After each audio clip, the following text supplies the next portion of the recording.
I thought that leadership meant telling other people what to do, Yes. and it's actually not.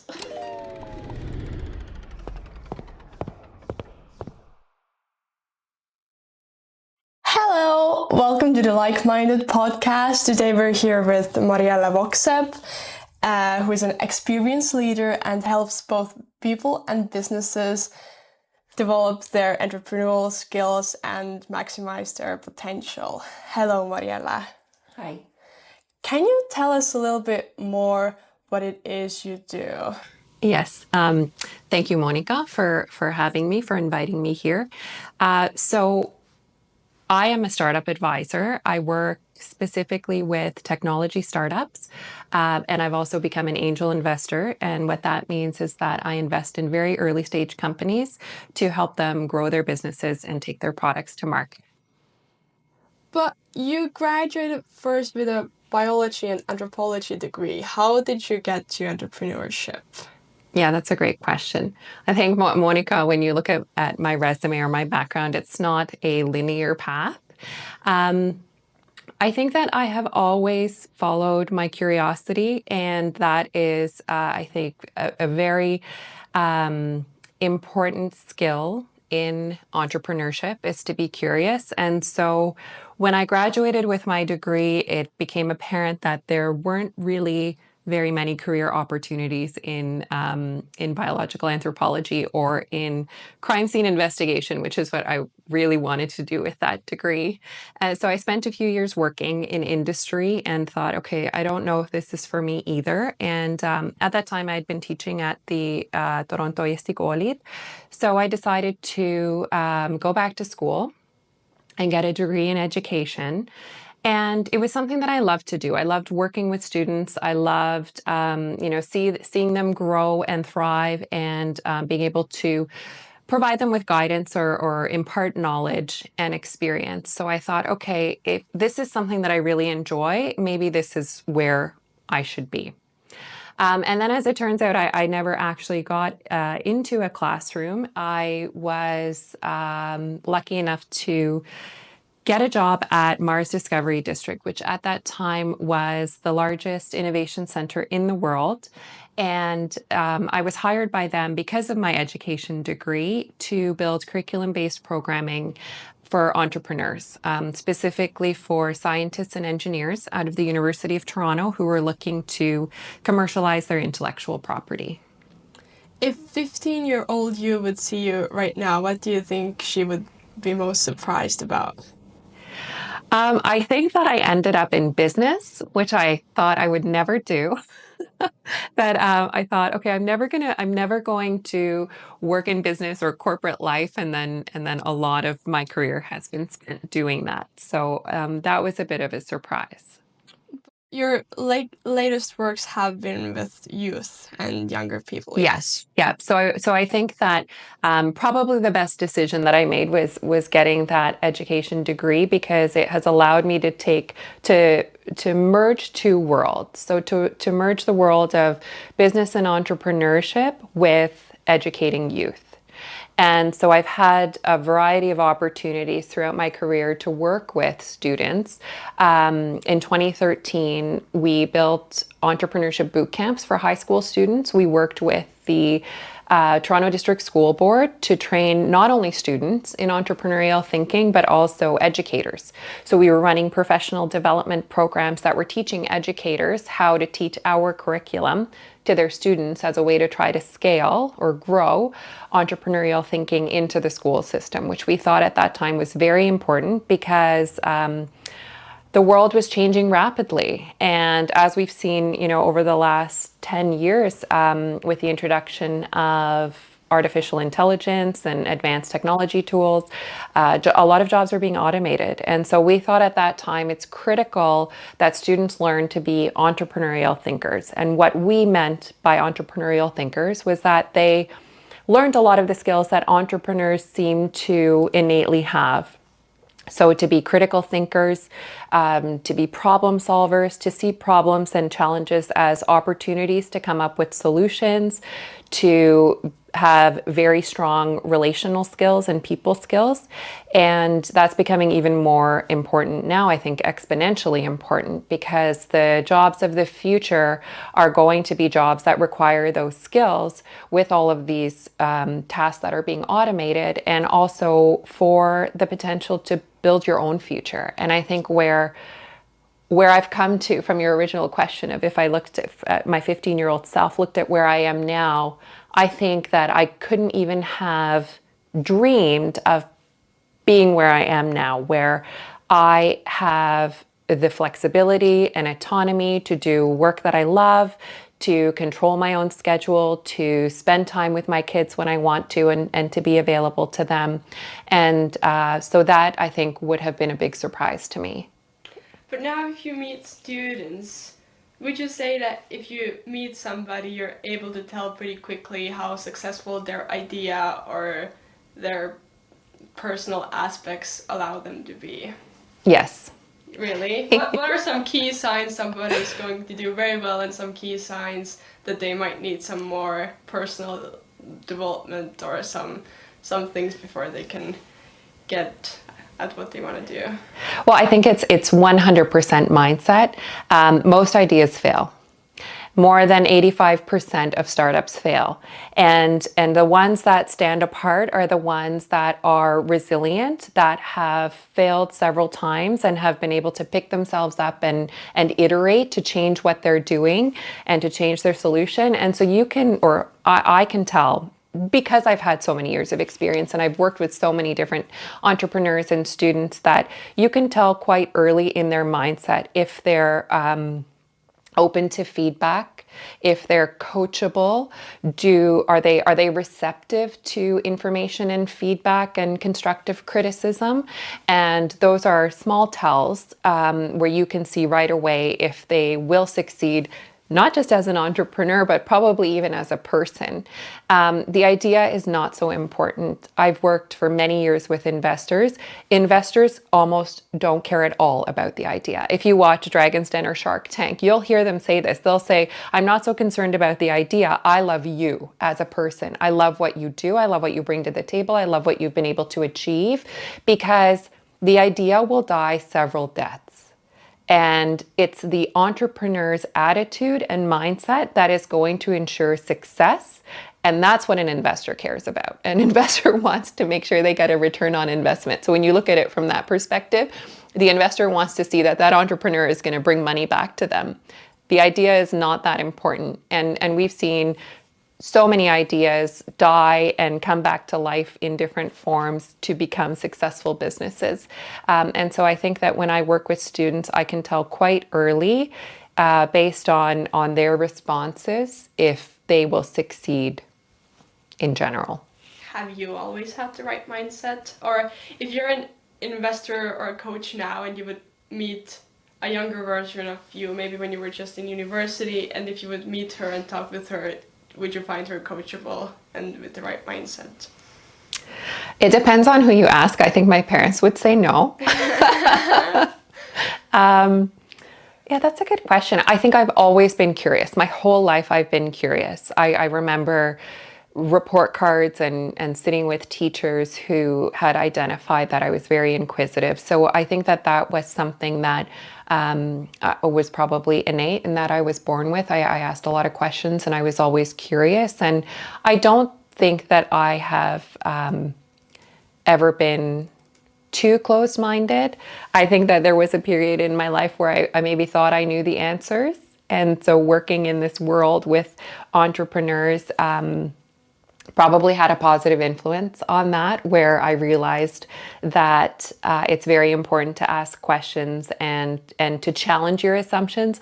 I've been lucky to work with some amazing and very smart people throughout my career, and a mentor and good friend of mine named Charles Plant said once, and this was a decade before I actually had the privilege of working with him, I remember him saying in a lecture, and he's a very extremely accomplished entrepreneur and investor and CFO. And he said, I wake up every day thinking that everything I know is wrong, challenging every assumption I have and being open to new perspectives. And I remember that as being really profound.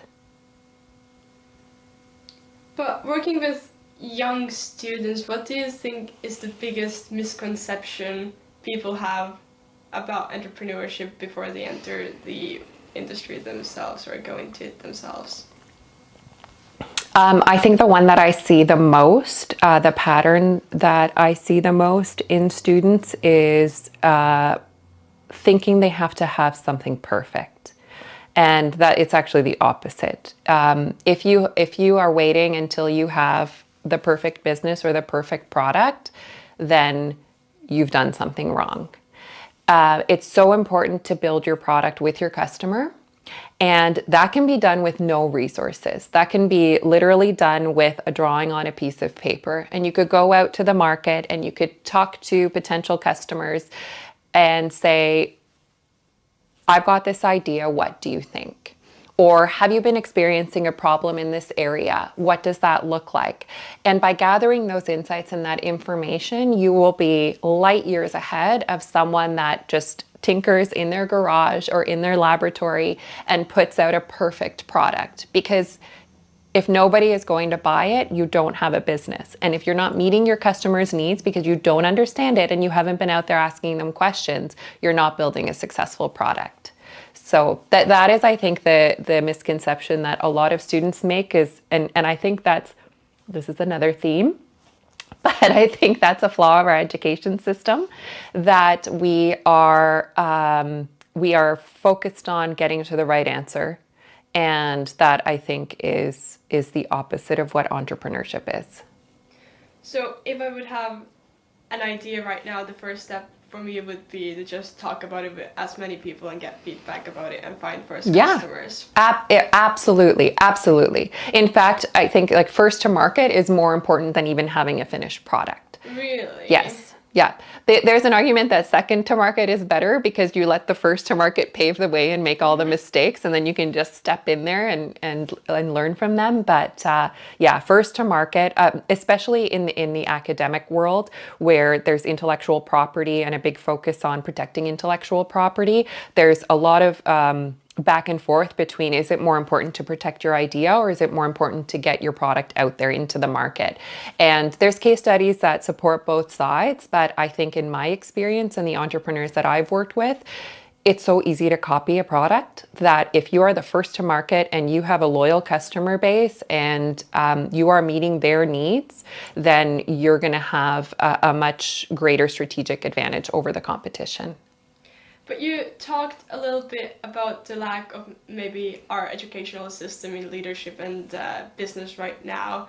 So if you were to invent a new subject that every student had to take, what would you make them learn? Well, I would call it entrepreneurial thinking. I wouldn't necessarily, you do need to have the foundational skills that you would learn in a small business course or an entrepreneurship course, but I think there needs to be a step two, and that's about teaching those critical thinking and problem solving skills and that mindset.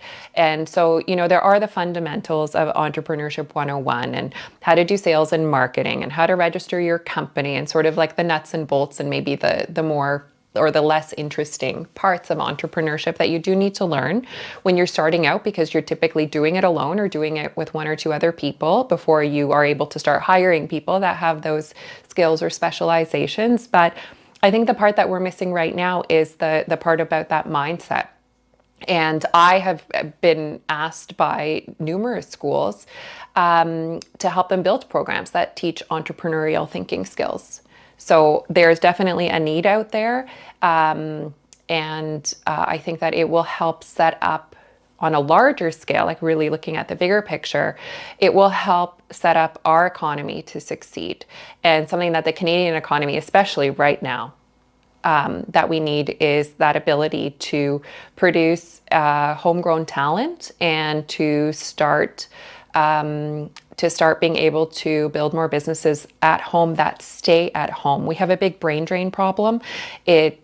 there are many systemic reasons for that. You can look at the fact that we have too many regulations and too much bureaucracy, so it's difficult to get to market in Canada. It's also the size of our market, but we're very risk averse here, and so there's no capital here for entrepreneurs. And entrepreneurs are forced to go to the United States for capital, but the investors in the United States want them to establish their businesses there. So then we lose these amazing businesses, and with that we lose jobs and we lose our economic advantage, and then that affects productivity. And it's just a cascade of issues that then gets us to where we are now, which is an economy that's not competitive and that is at risk to tariffs. So it goes into like a much bigger scenario, but it starts with education. And I think that that's where I realize that education can have such a profound impact on people. Sometimes you meet people who maybe have had the education, do have the knowledge, and have an idea, and they just have been thinking about it for 10 years. Oh, I will start it really soon. But what do you think holds those people back? Or how could we help them like make the first step? That's a great question. And I was reading an article this morning. Entrepreneur.com is a great publication, and they have just a variety of different articles and topics. And it was talking exactly about that. It was talking about just getting out there and doing it. And I think that, again, can come from our education system. I think that we're doing something that is teaching Canadians to be too risk averse and, be too worried about waiting for the right moment. And we need to build more resilience. We need to have a narrative that says that failure is okay. Failure is a learning opportunity. It's not something negative. And we need to create these mindsets early on in our students where they're willing to go out and take these risks right away and not wait too long.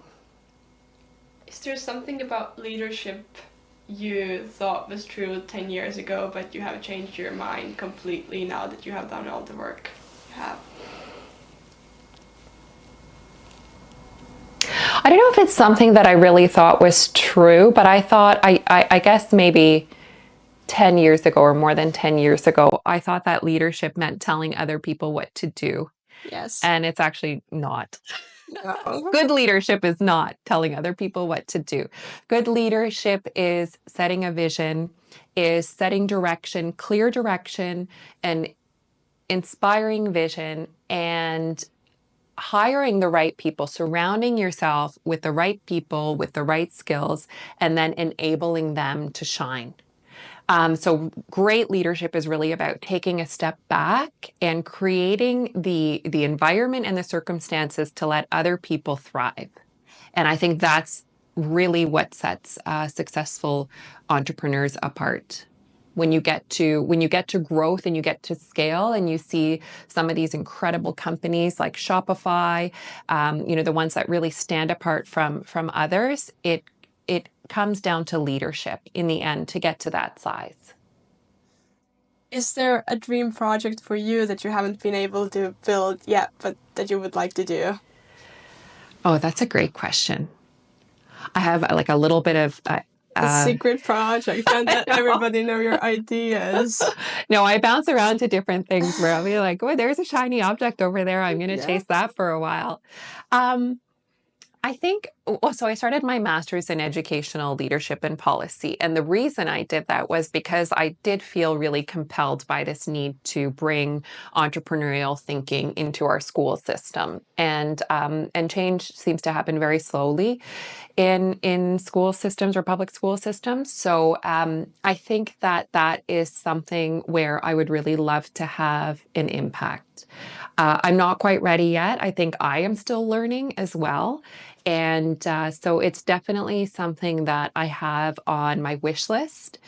I don't yet know how I'm going to get there, but I'm paving the way to get there. And all of these experiences and all of the work that I do and all of the people that I talk to, I think are the stepping stones to getting there. I just don't know when. Maybe when my kids are a little bit older and I have some more time. But if you could give one idea to all our listeners today to go home with and take with them, what idea would you tell them to keep in their minds for themselves, like something to consider for themselves. You believe that would help their lives? I think not to be afraid of having the wrong answer. Everything is a learning opportunity. There are no stupid questions. You never know what you're going to learn by potentially saying the wrong thing. So I think if I could impart on everyone to just be fearless, like have courage. Maybe fearless isn't the right word. It's totally normal to be afraid, and it's okay to be afraid. But have the courage to push past that fear, ask silly questions, go outside your comfort zone. I hated public speaking. It was like terrible for me. I hated it so much. My good friend and mentor, Carrie Damon, she's amazing. I hated it so much, and I would not smile on camera or on stage, that she used to challenge me. And every week I had to get up on stage in front of 300 people every Wednesday to give these Entrepreneurship 101 lectures. I had to go introduce the speaker.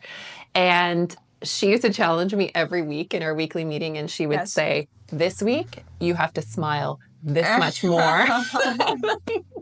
And now you're always doing and now it's and I wouldn't say that I love it, but now I've had to do it so much, even though I hated it, and I had I'd be sick all afternoon waiting for that moment that I had to step on stage. But it really is true. If you push yourself out of your comfort zone, it's like psychologically you push past that fear and anxiety, and that's all it is. It's all really in your head. And then once you've done that a few times, you can really overcome it. So that's a personal example for me. Everybody has their own, fears and apprehensions. And so I think just if everybody goes home tonight and has the courage to do one thing they've been afraid to do, I think you're 10 steps ahead of other people.